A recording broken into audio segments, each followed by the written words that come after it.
basta retorica, cominciamo a raccontare le cose come stanno. Sarà un breve momento, durano sempre poco i momenti in cui si dice niente retorica, ecco. Ma in quel momento c'è l'eterna Italia pomposa e parolaia per un momento attraversa un bagno di sobrietà e di realismo.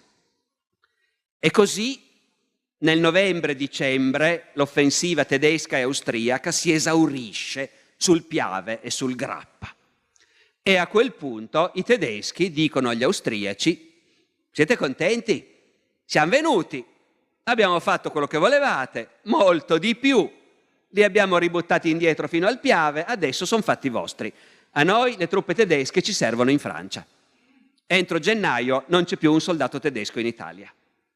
Rimangono i soliti vecchi austriaci, con i quali già da prima ce la giocavamo alla pari tutto sommato.